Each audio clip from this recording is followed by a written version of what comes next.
Not present. श्रीमान घनश्याम तिवारी।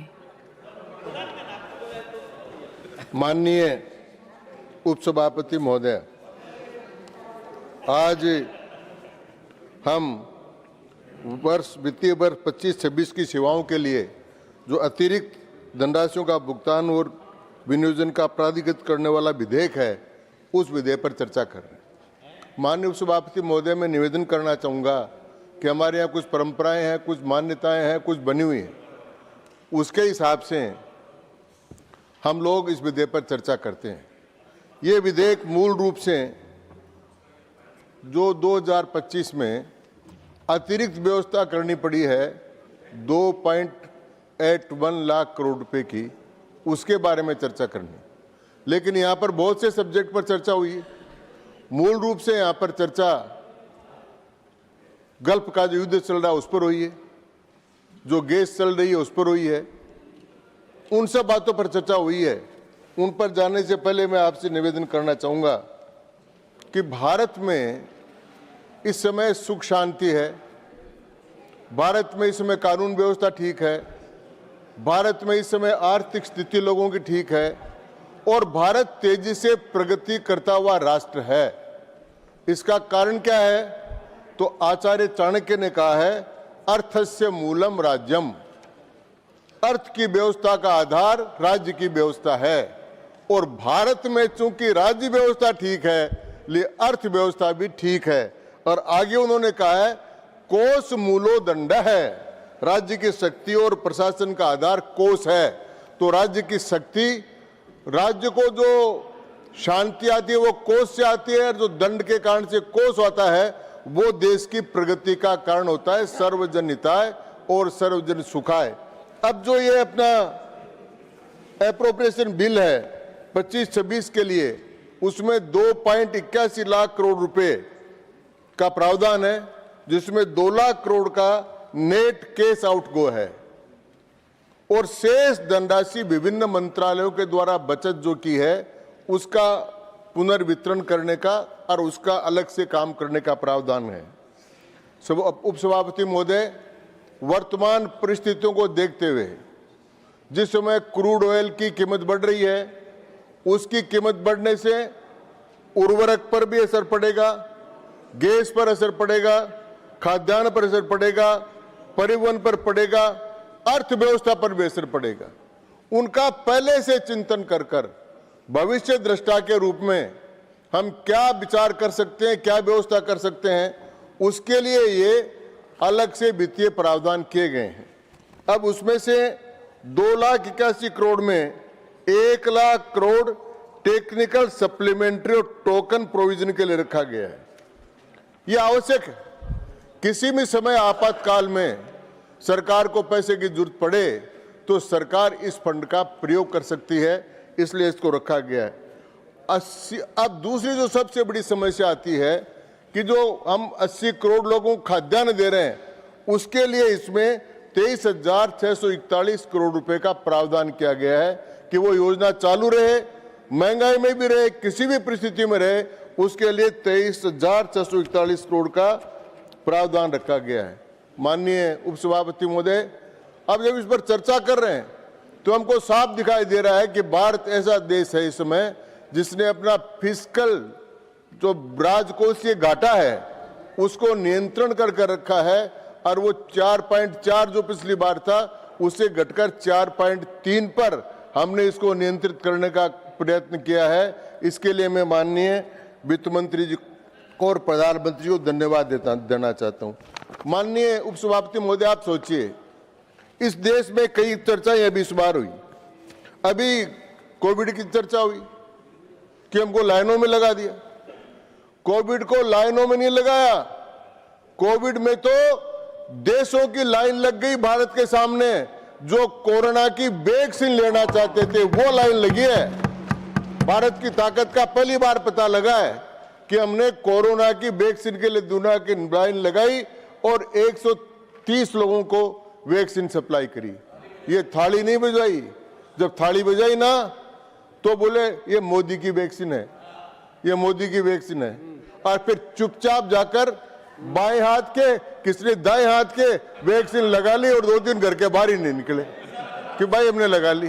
तो वो मोदी की वैक्सीन से अपनी वो भी दिखा देंगे, वो आपकी तस्वीर में भी मैं दिखाऊंगा, आपकी तस्वीर दिखाऊंगा। जान बेटा साहब, आप कारगिल युद्ध की बात कर रहे थे और जिस विचारधारा से आप प्रेरित हो, उस रूस और चीन को क्या सांप सूख गया वो क्यों नहीं आता जो भारत को डालना चाहते हो वहां पर। ये कोरोना की बात कर रहे थे। अब मैं बात कर रहा हूं कि कितने संकटों में से देश की अर्थव्यवस्था को बचा कर रखा। रूस और यूक्रेन का युद्ध हुआ, भारत बचा हुआ रहा। अभी वो तेल अभी निकाल दूंगा, मैं अभी निकालता हूं तेल। आप बैठे बैठे बोल रहे हो, मुझे बोलना मुझे भी आता है और तेल निकालना भी आता है, समझ रहे हो। तो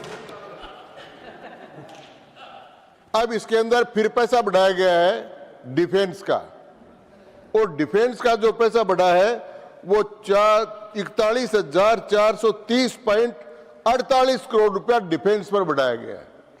अब रक्षा पर, अब गोयल साहब ने, हमारे शक्ति सिंह जी ने कहा था कि रक्षा पर बढ़ाने का मैं स्वागत करता हूं। मैंने आपका भाषण सुना, इन्होंने एक उदाहरण दिया, मैं भी एक उदाहरण देना चाहता हूं। मेरे परिवार का सेना से सीधा संबंध रहा है। मेरे मामा जी सेना से रिटायर होकर आ गए। मैं वहां राजस्थान में मंत्री था। 1 रैंक 1 पेंशन चालू हुई। उन्होंने मुझे बुलाया ईमानदार से, देवराज मिश्र उनका नाम था, सेना के ऑफिसर के रूप में रिटायर हुए। मैं जब गया तो उन्होंने मुझे बुलाकर कहा, अरे तुम्हारी सरकार कैसे चलेगी? मुख्यमंत्री साहब क्या बात होगी मामा जी? बोले, अरे मैं जब नौकरी में लगा था तो मुझे 120 रुपये महीने के मिलते थे। अब 1 रैंक 1 पेंशन होने के बाद में वो 95 ईयर्स के थे, उनकी पेंशन 80,000 रुपये महीने की हो गई। ये क्या है सेना के लिए?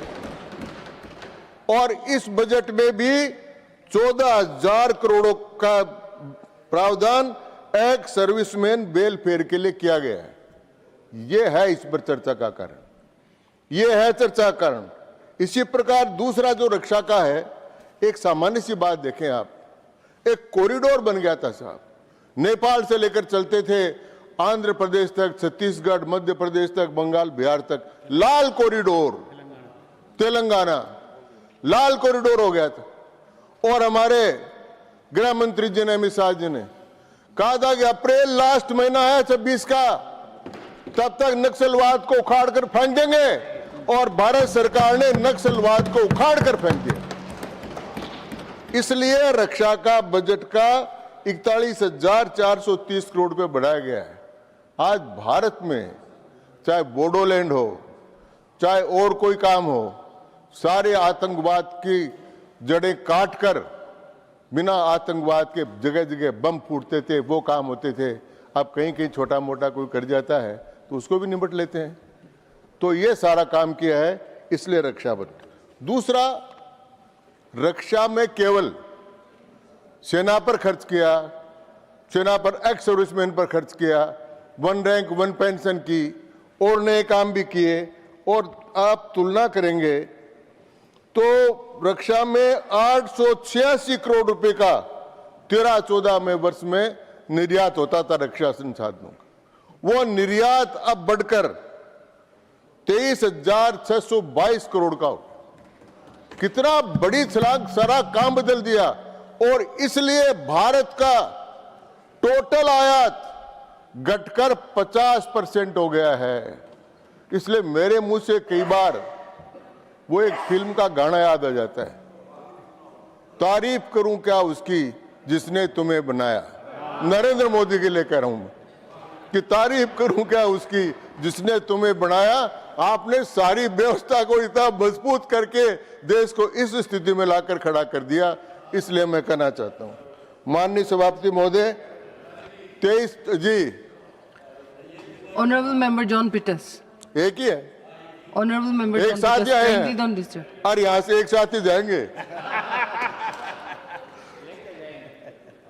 2013-14 में 23-24 में हमारी अर्थव्यवस्था थी, उसकी तुलना में अब 60% की वृद्धि दिखाता है।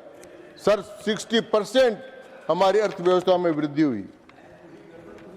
अभी 3G, 4G, 5G चलता था, अब हमारा देश 6G की ओर अग्रसर हो रहा है, 6G की ओर जा रहा है। इसी प्रकार हमारे देश का जो नॉमिनल जीडीपी था वो 113.55 लाख करोड़ थी 2014 में। और उपसभापति महोदय, आपको सुनकर आश्चर्य होगा कि 2024-25 में बढ़कर 357.4 लाख करोड़ की हो गई। इससे बड़ी क्या उपलब्धि होगी, ये चर्चा करनी चाहिए थी। इस चर्चा के बजाय इधर उधर की चर्चा करते रहे। जो हमारी जीडीपी, कुल हमारी जो संपदा है, हमारी अर्थव्यवस्था जो है वो 1.8 ट्रिलियन की थी 2014 में, जो आज 4 ट्रिलियन से ऊपर हो गई। इसलिए मैं कह रहा हूं कि तारीफ करूं क्या उसकी जिसने तुम्हें बनाया, वरना मैं कोई फिल्म का गाना थोड़ी गा रहा हूं। ये जो वास्तव में जनता को याद आ रहा है और वो कर रहे हैं, वो काम है। आज हमारी अर्थव्यवस्था, वो भी आ रहा हूं, मंथन पर आ रहा हूं। 2011वें पायदान से हम चौथे पायदान पर आ रहे हैं दुनिया के अंदर। दुनिया हमारा रुतबा मान रही है, ये अर्थव्यवस्था हो रही है। और हमने केवल इतना ही काम नहीं किया, 2014 में फॉरेन रिजर्व जो हमारे 308 बिलियन थे, आज बढ़कर 700 बिलियन हो गई। अर्थव्यवस्था में छलांग के बाद छलांग लगाते जा रहे हैं। और केवल अर्थव्यवस्था की छलांग नहीं, उसके साथ साथ जमीन पर रोड का विस्तार, रेल का विस्तार, हवाई जहाज का विस्तार, यातायात का विस्तार, वो इतना ज्यादा हो गया है कि मैं आपको कहना चाहूंगा कि 30,000 किलोमीटर अधिक नई रेल लाइनें इसमें डालेगी।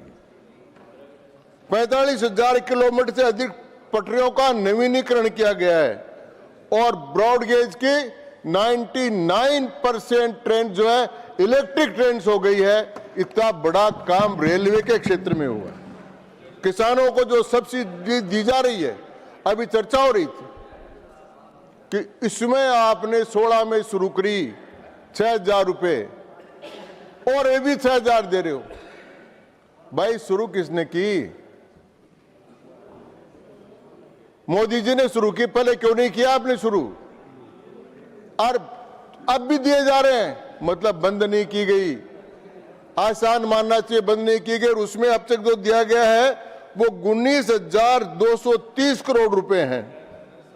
और किसान की चर्चा करने वालों से मैं कहना चाहता हूं कि नैनो खाद, उर्वरक, इनकी सबकी जो चर्चा कर रहे हैं, उनको मैं कहना चाहता हूं कि 1,67,887 करोड़ रुपए की उर्वरक की सब्सिडी किसान को दी गई है। इसलिए किसान का इसमें प्रावधान किया गया है। और अब इस बार जो है वो 1.86 लाख करोड़ हो जाएगी। इस सप्लीमेंट्री बजट के साथ ये प्रावधान किया गया है।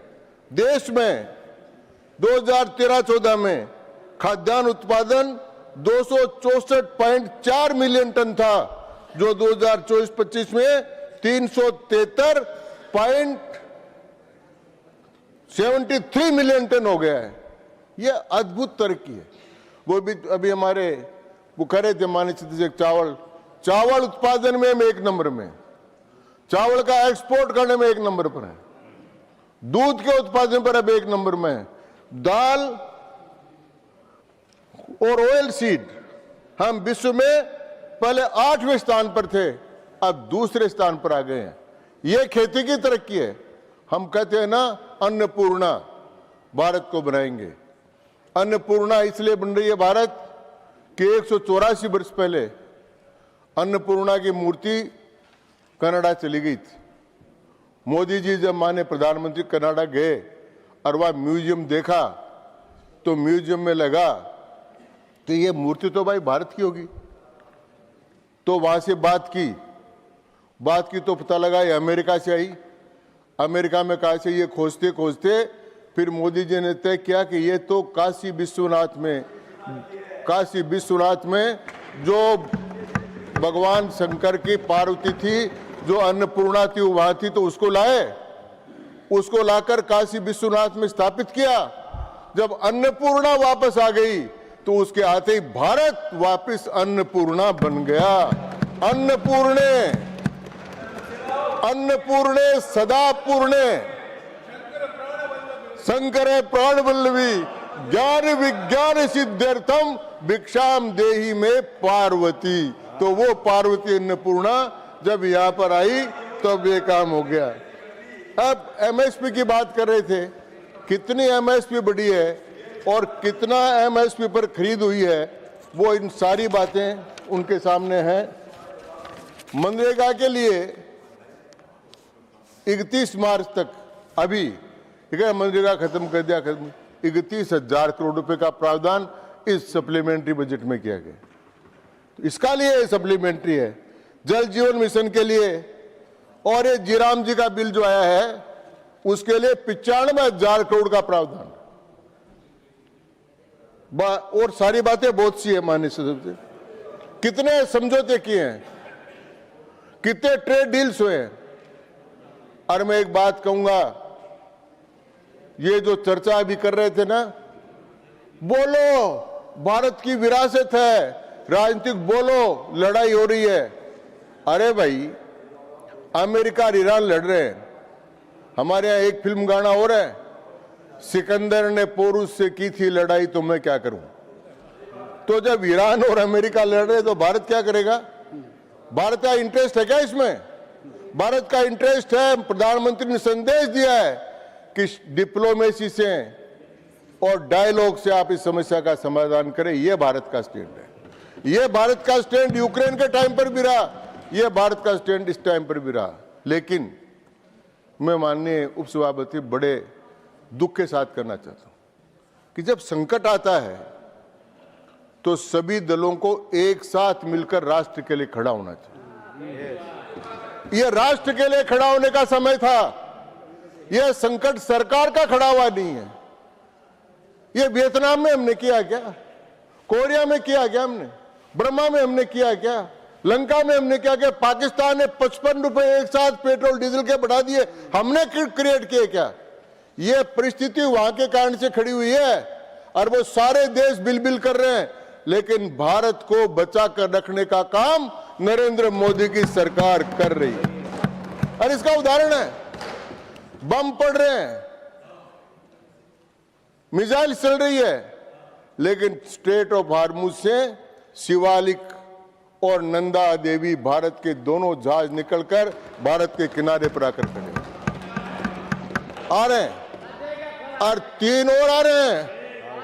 और मैं एक बात कह दूं कि 28 हैं, 28 के 28 आएंगे और आपकी मन की इच्छा पूरी नहीं होगी कि भारत में असंतोष फैले और लोग सड़कों पर आए, ये कभी पूरी नहीं होगी। भारत में सुख शांति बनी रहेगी, चाहे दुनिया लड़ती झगड़ती रहे।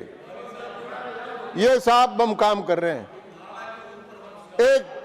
अब एक ऐसे मजाक करते हैं जिन मजाकों पर बच्चों को भी हंसी आती है। कोई कार्टून दिखाते हैं, गैस सिलेंडर बना लिया, कोई उसकी अर्थ निकाल रहे हैं। भारत की मदर ऑफ डेमोक्रेसी है। हम भारत के लोकतंत्र में बैठे हैं और अब वहां जाकर सिलेंडर लेकर बैठे।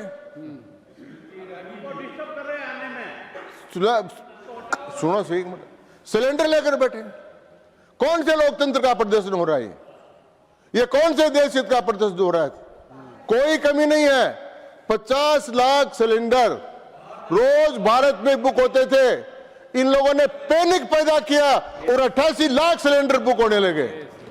अब ये तो सरकार का स्पष्टीकरण और बार बार सरकार की आवाज थी कि वापस घटकर 70 लाख पर आ गए और आपकी मंशा सफल नहीं होगी।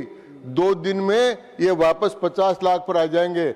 और वो बात जनता की तो बात रह गई और आपकी इज्जत खराब हो गई, ये मैं कहना चाहता हूं। क्यों किया ऐसा काम? इसलिए मैं आज आपसे कहना चाहता हूं, सरकार का काम है, सरकार का काम है कि देश में कानून व्यवस्था बनी रहे, सरकार का काम है कि महंगाई नहीं बढ़े, सरकार का काम है कि जो भी आवश्यकता हो उसकी पूर्ति करें। तो माननीय सभापति महोदय, मैं कहना चाहता हूं कि ये जो बजट है वो साफ साफ संदेश दे रहा है, अर्थस्य मूलम राज्यम और कोश मूलो दंड है, कि राज्य का काम है अर्थ, और अर्थ के कारण से देश में सुख शांति रहती है। इसलिए ये जो एप्रोप्रिएशन बिल है इसका मैं समर्थन करता हूं और हम इसको चर्चा करके वापस लौटाए। बहुत बहुत धन्यवाद। नमस्कार। Further discussion on the appropriation bill 20